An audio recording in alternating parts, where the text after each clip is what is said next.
Hey everyone! So as you can probably tell, I have my friend Dan here with me, which means one thing. We're going to be looking at some very beautiful and interesting rifles. So what do you have in your hands? I have a Gewehr 41. A Gewehr 41. Gewehr 41. So I remember the first time he told me he was getting the G41 and a G43. Yep. When I heard G43, I was like, oh, I got a Glock 43. Right. No big deal. Everyone's got a Glock 43. He's like, no, a Gewehr 43. There. And so I had to, I'll be honest, I had to do some research because I was not very familiar with the semi-auto battle rifles that the Germans used during World War II, albeit in fairly limited numbers. This one, yes. This one, yes, 40. So again, this is the G41. G41. G43 they issued in larger numbers. Yes. But I think and we'll get more into the history of it, so I don't want to go too deep into it right now. But basically, what this is a semi-automatic 8mm Mauser rifle. Yes. 10-round magazine. It's a gas trap rifle, which is pretty unique, and Dan's going to be breaking that down a lot further. Yep. It's a fairly complicated, I don't want to say unique, but unique by today's standards, Yes. operating system, so we're going to be breaking that down. And then we're going to be doing a lot of shooting with it, and again, because we have my friend Dan here, we're going to also be able to directly compare it against things like the SVT-40, Like the SVT? the M1 Garand, or Carhal, however you want to pronounce that, and an M1 carbine. And this is not mine, this is actually his, so this is a GI M1 carbine. So we have a table with most of the semi-automatic issued rifles of World War II. We're going to be doing a video later on with pretty much all of these semi-autos of World War II, but we have a pretty good representation right now. The more common ones, yeah. Yeah, exactly. So what we're going to go ahead and do is just do a bunch of shooting with this thing, show you some footage of that, because we've done quite a bit with this one already. And then we'll come back and we'll talk a little bit more about the specific aspects of this rifle. Correct.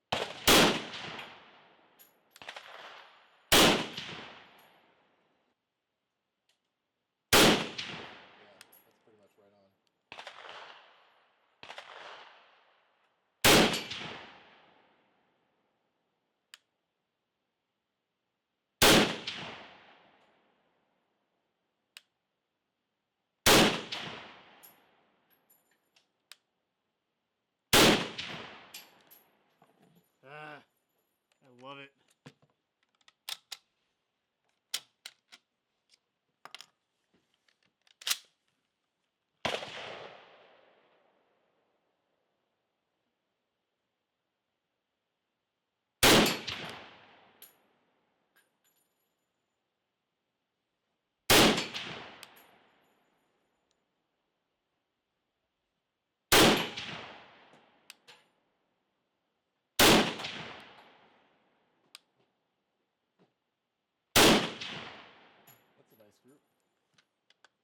So, this is a Gewehr 41. The Germans around the 41, they noticed that a lot of other countries were developing semi-auto rifles, and they wanted, figured, well, since the United States, they knew the United States had a semi-auto rifle, they knew the Russians had a semi-auto rifle, although they hadn't yet encountered it in the field.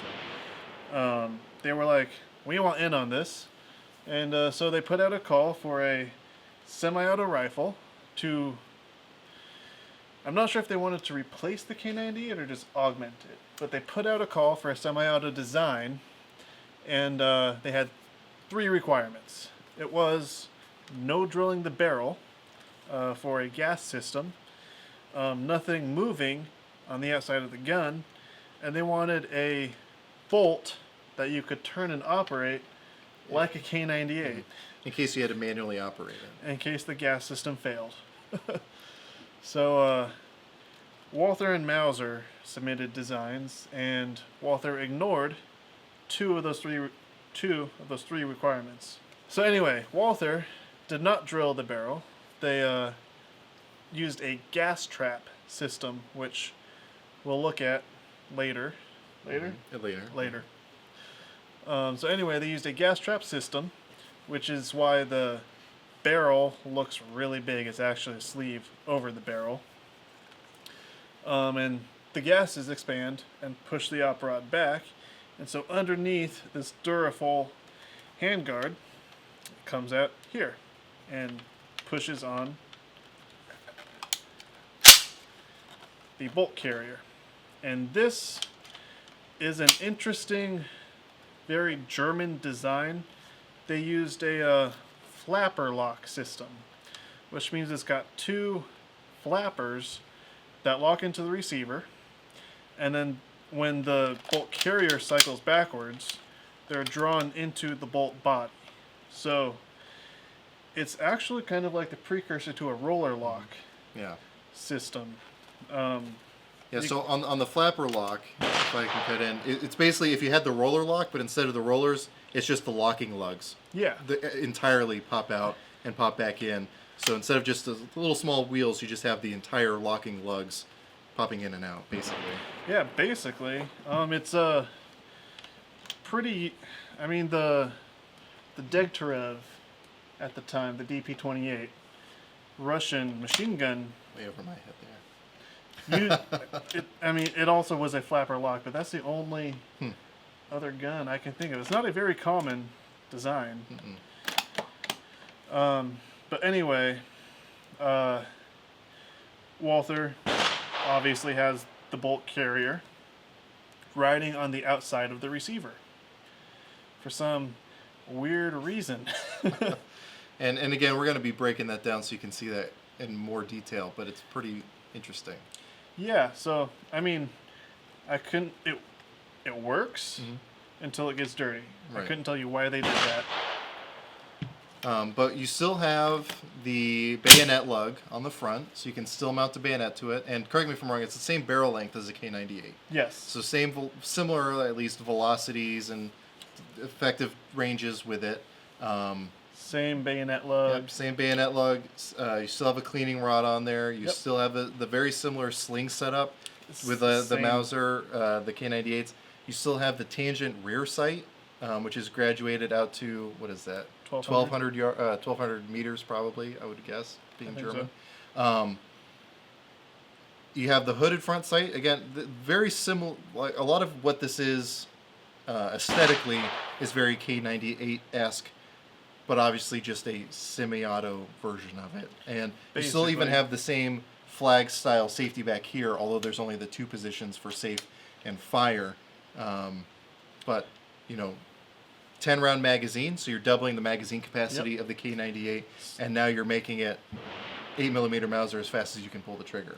Basically, yeah, and they use the same stripper clip. Yeah, same stripper clip feeding system too. So which is a very good call, because of all the stripper clip feeding guns that I've used, the Mausers are among the best. Just that rimless cartridge and the good stripper clips. Yes. That, along with like the 30-06 stripper clips, it just works. Very smooth. And you're not busting up your knuckles every time you do it like I do on my Enfield.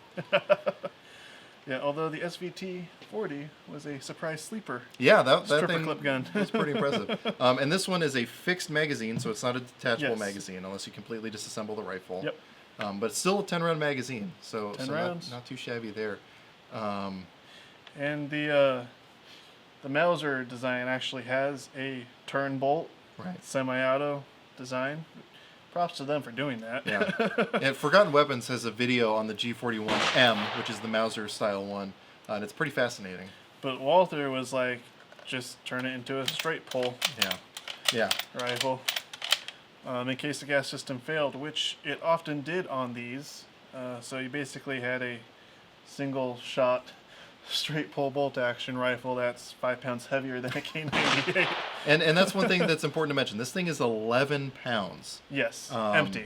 Empty, yeah. Now, granted, only 10 rounds isn't going to add a ton of weight, but still, 11 pounds is a pretty hefty rifle, although you're firing 8mm Mauser. And I have to say, before shooting this, all the 8mm Mauser shooting I'd done had been in K98s and M48 Mausers, or the Yugo Mausers. I'm going to say that intentionally. Some of you probably know why. And obviously with a bolt action, all that recoil impulse is felt in one immediate second. It's all as soon as Yep. you pull that trigger. With the semi-autos, just like with the Garand, just like with the SVT, you're stretching that recoil impulse out over a longer period of time. And this actually tames that recoil pretty well. Yeah. It definitely moves you. It pushes you off target considerably, especially if you're shooting unsupported.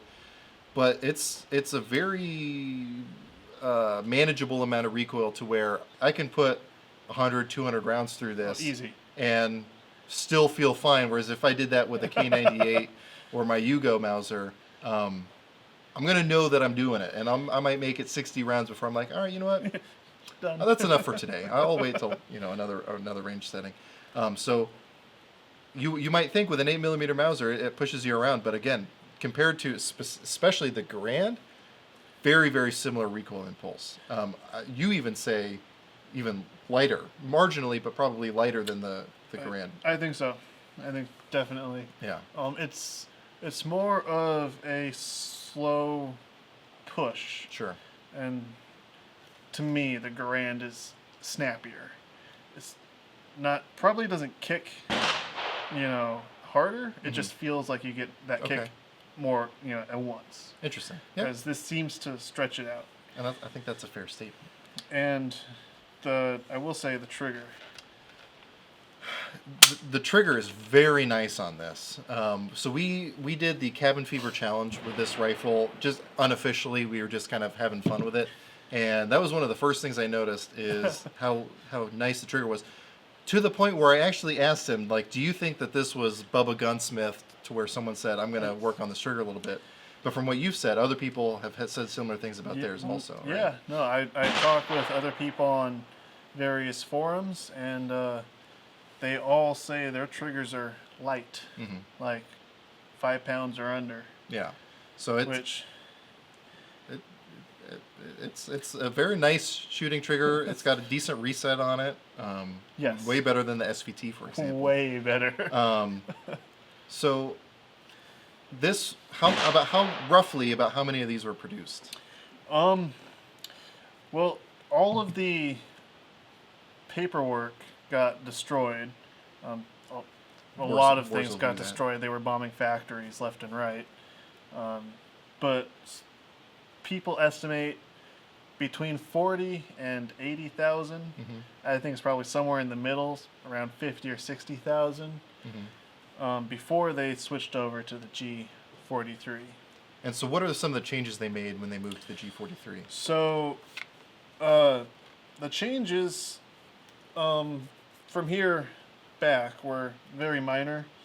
They kept the exact same action, except they moved to stamping it. This is all milled. So with the G43, they started stamping things, and they made a larger trigger guard for shooting in the winter, because by that point they had been fighting the Russians for 2 years, and those winters were not nice. Winters in Russia will tell you need gloved hands, and when you have gloved hands, you want a bigger trigger guard for sure. Oh yeah. And they had a detachable magazine. So on the G43, there's actually a little tab that slides back and forth. It's not like the SVT. It doesn't drop down. It slides back and forth on the receiver. But they had detachable magazines. And the biggest change was the gas system. They took the SVT's short stroke piston design and copied it directly, and replaced the gas trap system that did not work very well when it got dirty or in the cold. Sure. And so on that topic, since we're talking about the gas system and the weird gas trap system, what we're going to go ahead and do is just have Dan break this thing down, show how this whole thing works, because it looks very Star Wars-esque, and if you know anything about the Star Wars guns, a lot of them are World War II German guns that they just kind of Hollywooded up to make them look a little bit more futuristic. And just that big barrel shroud makes it look very... That's the first impression I got on it, at least. So, yeah, we'll just go ahead and cut now to Dan taking this thing apart and showing you exactly how that whole gas trap thing works with the operating rod / piston. It's not even really a piston. It's just like a... I call it an op rod. Yeah. Functionally, I think that's what it is. So we'll just go ahead and cut to that stuff right now.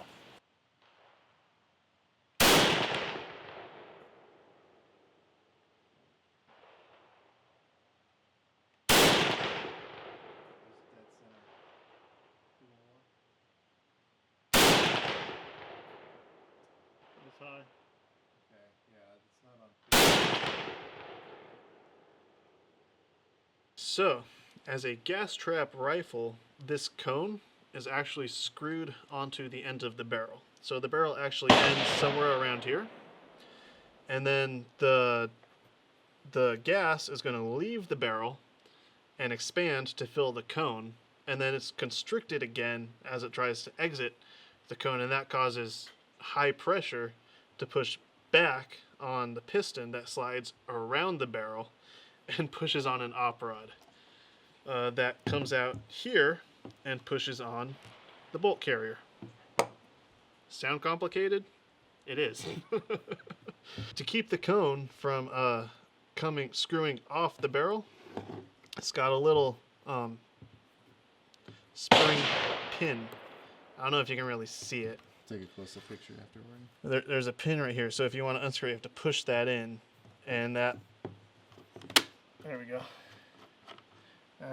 Screw that on there too. So that locks into the little holes right here. So however much you need to screw it on, it locks into. Almost like an AK-47 brake. Basically, yeah. And I'm not sure that's not where they got the idea for it. So this is the barrel itself. So the cone sits right there.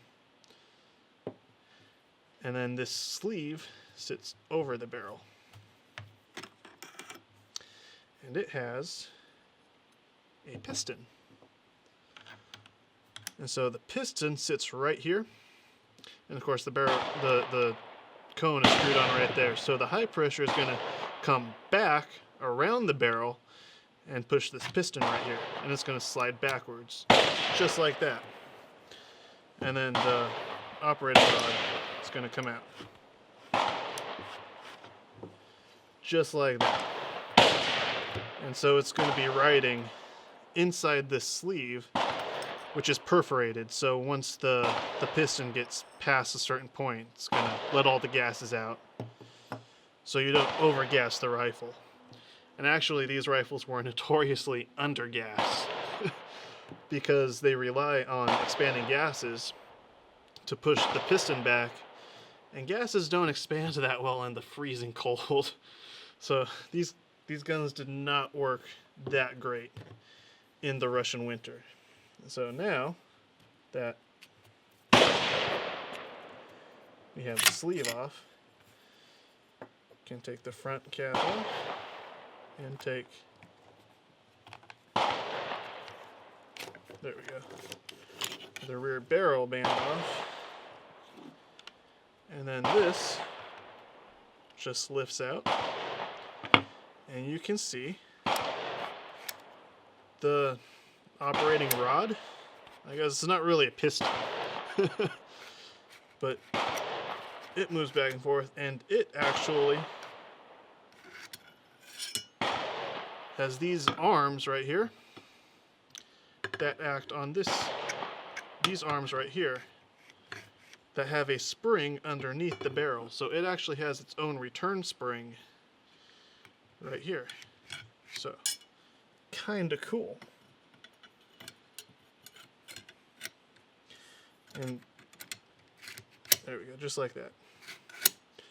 So you can see how the piston pushes back, and it's going to stop when it hits these fins on the barrel. So that is the maximum travel of the operating rod.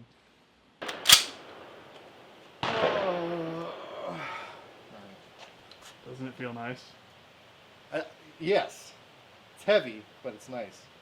All right, you ready? I'm ready. I think I would have rather still had an STG-44, but I think I would have. That's why we have AK-47s now. And you were doing dead hold with this? Okay.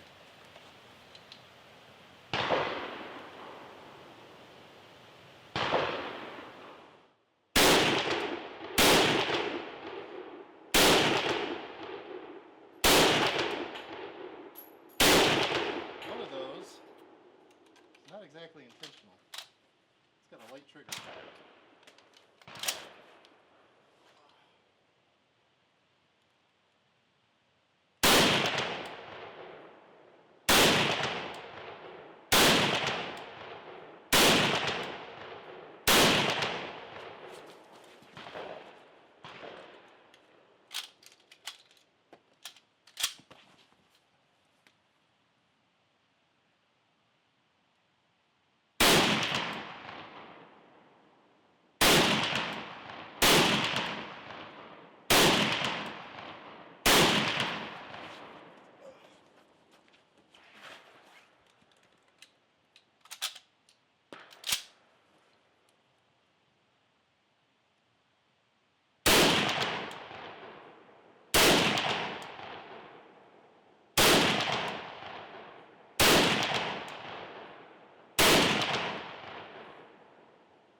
felt okay.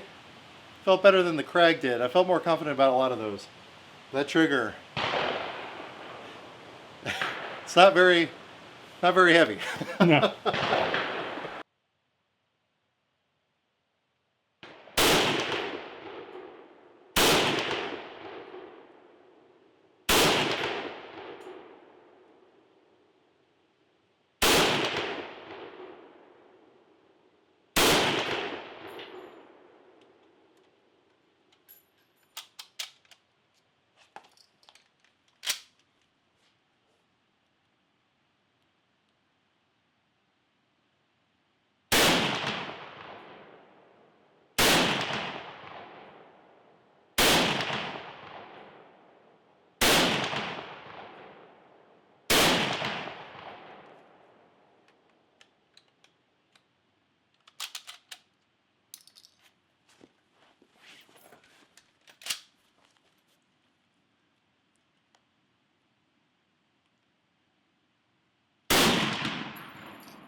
So what we're going to go ahead and do now is just show you kind of how the bolt and carrier kind of work.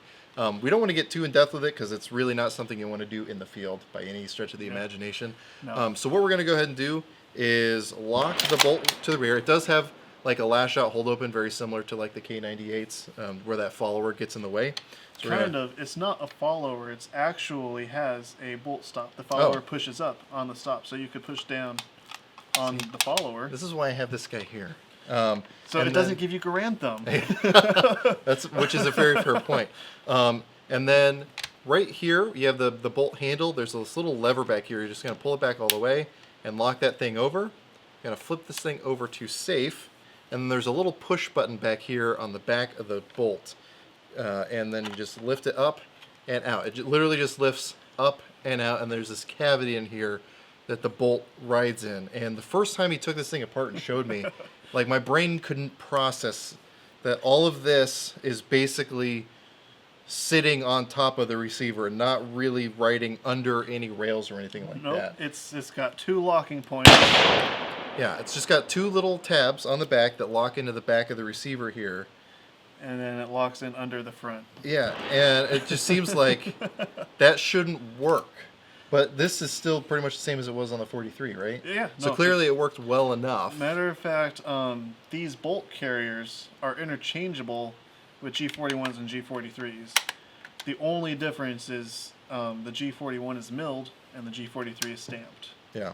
And you said that Ian from Forgotten Weapons even swapped them back and forth just to Yes. show you could. Well, he has a video of him doing a 3-gun event or a 2-gun event with his G41, and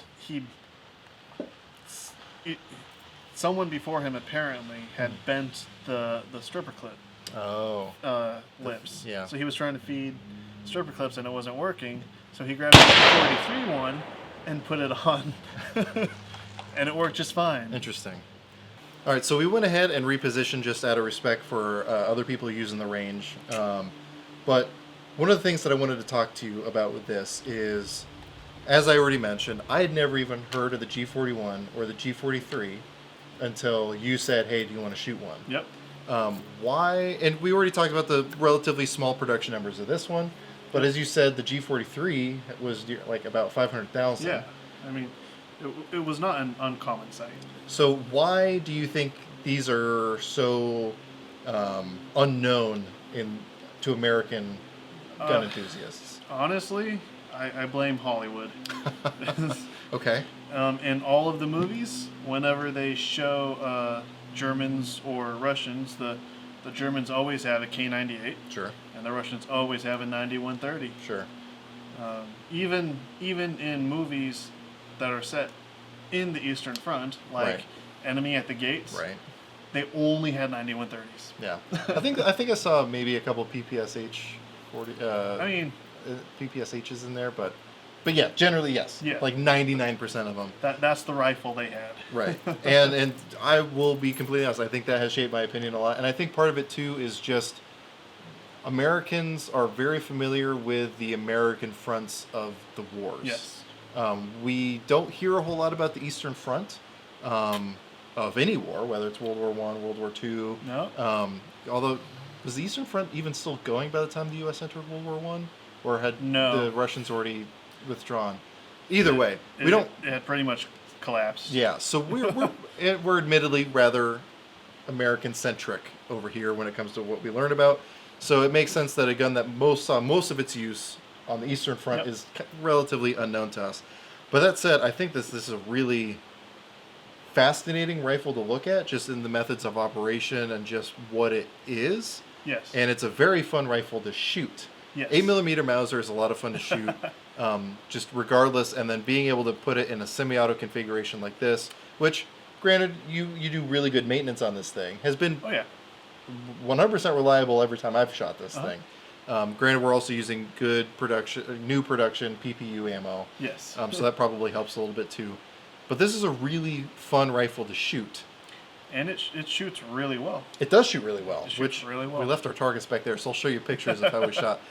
But that kind of leads me into the next thing I wanted to ask you about, and kind of how I wanted to more or less close this video. Again, here, I'll let you hold this one. We have this one, we have the SVT-40, and we have the M1 Garand here. Excuse you. It's a U.S. rifle, caliber 30 M1. Right, so for those of you who get mad at me for calling the M48 a Mauser, or for calling the Pattern 17 Eddystone a P17, or Model 1917, whatever the correct nomenclature is. For those of you who get a bound around the wheel, you better not call this thing an M1 Garand. So anyway, we have these three rifles. These were arguably probably the most used, if that were the G43. These were the semi-autos around in 1941 and Yeah. 42. Right, that's a good way of putting it. Yeah. But prior to the G43 entering service. How do you think that stacks up compared to these guys? You know, honestly, I think it's one of the best shooters. But it's inherently flawed gas system just automatically knocks it out of the running if I'm looking to outfit a squad. Yeah. I think from a recreational standpoint, that's Oh, probably for- one of the most fun to shoot. Yes, from a recreational standpoint. But if we're talking like actually outfitting soldiers with it, I would not want all of my soldiers issued one of those. Oh, heck no. And even being a soldier, I wouldn't want to be issued this because it's so freaking heavy. Yeah, it's an 11-pound rifle. It is noticeably heavier than the Garand, and especially the SVT. The SVT is remarkably light. Now, this is the 40. I think the Yes. SVT-38 was a little bit heavier, but the 40 is exceptionally light, especially in comparison to the 11-pound G41. This is 7 pounds, and this is 8 pounds. Yeah, and Or about. give or take. And some change. But that said, the stripper clip feeding of the 8mm Mauser, the 8mm Mauser cartridge itself, there's a lot to be said for that. Yes. But again, because of I think had the German military not had the stipulation of no drilling into the barrel for a gas port, that could have been a very different rifle, and I think a much better argument when compared directly to the SVT or the Garand. Yes. And to be fair, in 1936, when the American rifle trials were held, they had the same stipulation. Really? Yes. Right, because you were saying that the Garand or model Garand. 30 caliber or whatever, that started life as a gas trap rifle like this. Yes, it did. Until 1941, actually. The U.S. rifle caliber 30 M1 was a gas trap rifle. Sure. And yeah, so I think had the Germans figured that out, because I mean, if you look later in the war, the STG-44, arguably one of the first assault rifles, Yeah. But an intermediate cartridge using a more contemporary gas system. Yep. They figured that thing out, And that a thing, tilting bolt. yeah, and a tilting bolt. So kind of similar to the SVT here. Basically, yeah. Had they been able to incorporate that kind of stuff into this rifle From the start. from the start, I think that this would have had a much better argument when stacked up directly against these two.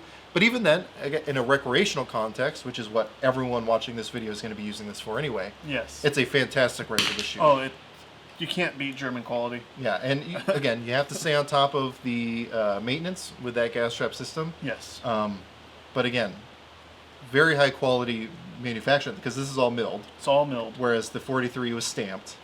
Yes, this thin metal piece was stamped. Yeah. Everything they could stamp, they did. Right. So let me ask you this then, for people watching this video. Again, he has a 43. We don't have it here because it's still in a sporterized stock. But if you had to choose between, again, for recreational purposes, having a G41 or a G43, what would you rather have? For recreational shooting, I would rather have this G41. And To be entirely honest. Yeah. Because it's such a nice shooter. yeah, And I don't mind taking the half hour to clean it sure. when we're done.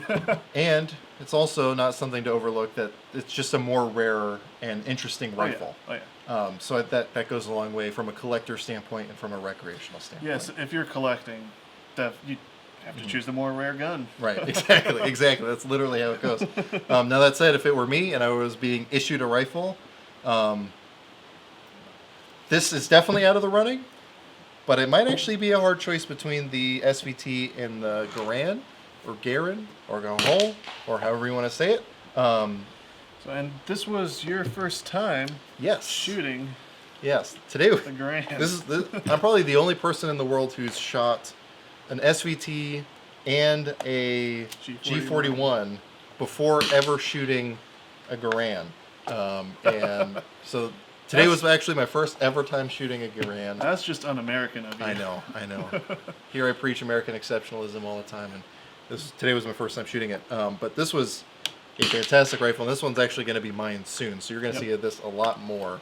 But very, very similar recoil impulse to the G41, but I also really like the SVT 40. It's got one heck of a muzzle brake on it. It does. And again, that's something we're going to be doing a dedicated video on this SVT as well. And that's something we can delve into, is having that muzzle brake really helps with that 7.62x54. This one has, by a long shot, the least felt recoil of these three. But man, you don't want to be standing next to this thing. And I think if we're talking about a squad context, that's where I think the Garand probably edges out a little bit. And the fact that this has a rimmed cartridge. And even though we were having a beautiful time loading this thing with stripper clips. I've never had a problem. Yeah, and I don't know what it is. I don't know if it's your stripper clips, because we were using his stripper clips. Yep. All the stripper clips I had for my M9130 that also worked in my M44 just were not smooth. This thing just fed beautifully. No rim lock issues, nothing. So there's something to be said about that, but it is still a rimmed cartridge, and there are some inherent issues there. But detachable box magazines that were meant to be used as detachable box magazines, unlike the Enfields. And I think also it's worth mentioning, if we're talking about the Garand versus the SVT here, this operating system found its way into much more use than the Garand operating system. When it comes to the Garand, we're really talking about, as far as service rifles, the Garand, M1 carbine, and the M14. Yep. Obviously, in civilian versions, Ruger found its way into other stuff. That's true. But kind of. If we're talking about service rifles, especially reliable service rifles, because I would argue that the Mini 14 and the Mini 30 are not the most reliable guns. No.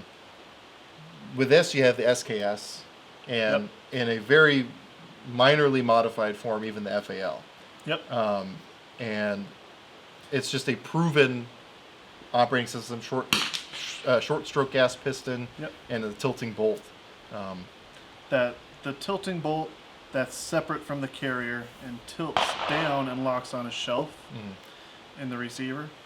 There's other rifles at the time that had tilting bolts, but they tilt differently, and they're all long stroke, like the BAR is a tilting bolt, but it's a long stroke system. This is, as far as I'm aware, the first short stroke tilting bolt design, and maybe in the first short stroke system. The Simonov, which it went up against, had the same gas system, but those were the first two rifles with short stroke systems. Interesting. That I'm aware of. I could be wrong. We could be wrong, and if you know, let us know, because again, we're going to be doing a more in-depth video on this thing. But I think if I was on the Eastern Front, for sure, I would much rather have this than the G41. Oh, heck yeah. Yeah. Because again, I love the 8mm Mauser cartridge, but functionally, and especially weight-wise, I think this thing definitely wins out. Yeah. No comparison. Yeah, and yeah, because the reliability issues that we talked about, again, when you have the gas trap like this, where you're already in a cold environment on the Eastern Front. Believe it or not, Russia gets cold. I don't know what that's all about. You'd think they would have learned. You would think they would have learned. But also, when you wait until the gas is at the end of the barrel to bleed it off and use that, it's going to just start gumming up even more and cause a lot of reliability issues, whereas with the short stroke gas piston like this, again, has proven itself in multiple firearm designs to just be a reliable system no matter what environment you're in. And this is adjustable. So if you see right there, it's got little numbers on it. Yeah. All the way around, it's got 5 different settings. No kidding. Yeah. That's even better than some modern gas operated or piston operated guns. So anything else you want to say about the G41? About the G41. Good execution of a terrible idea. That is a fantastic way of putting it. That is a fantastic way of putting it. Yeah, so if you have any questions, comments, or concerns, definitely let us know. Unfortunately, this thing will be finding a new home tomorrow, actually. Yep. So that's why we're doing this video today. So if you want to see more shooting with it, I guess just go back and watch this video over again. Or watch our... and over. He needs those views. Right, I do. Watch the ads, too. Or watch our Cabin Fever Challenge with it. Again, it was really fun kind of putting this thing through a more practical style of shooting. And it's just a really fun gun to shoot, I think, all around. There's no arguing with that. Yeah. Again, if you have an opportunity to pick one of these up, they're not cheap. So hopefully find a friend that owns one already, because it's going to be really, really expensive if you want to buy your own. But if you have the money to throw around, this is definitely a very good thing to add to your collection, I would say. Yes. Agreed. Yeah, so again, I really want to thank Dan for being willing to bring this thing out for us to shoot and show off on camera. Part of what made this video possible is my patrons who helped provide ammo for this video, which Dan is actually one of them. And so I appreciate that very much. And again, I really appreciate him being willing to bring out this beautiful collection of rifles for us to be able to look at side by side. And again, we're going to be doing more videos on the SVT and the Grand in the future. And we have really fun live streams. Yes, and so with the Patreon, we do monthly live streams, we do giveaways, I do exclusive content over there. All the videos come out early over there, and Dan is in a lot of the live streams. Yep. So if you have questions about old Milsurp guns, we have, I would say, a subject matter expert as good as we can. I just watch a lot of In Range and watch a lot of In Range and Forgotten Weapons. So we have a lot of really knowledgeable people in there, and we also just set up a Discord server. So if you want to get in there and ask questions as well and interact, that's a good way to do it. So I'll get off my soapbox about the Patreon, but it really does make a difference. So that's why I always plug it.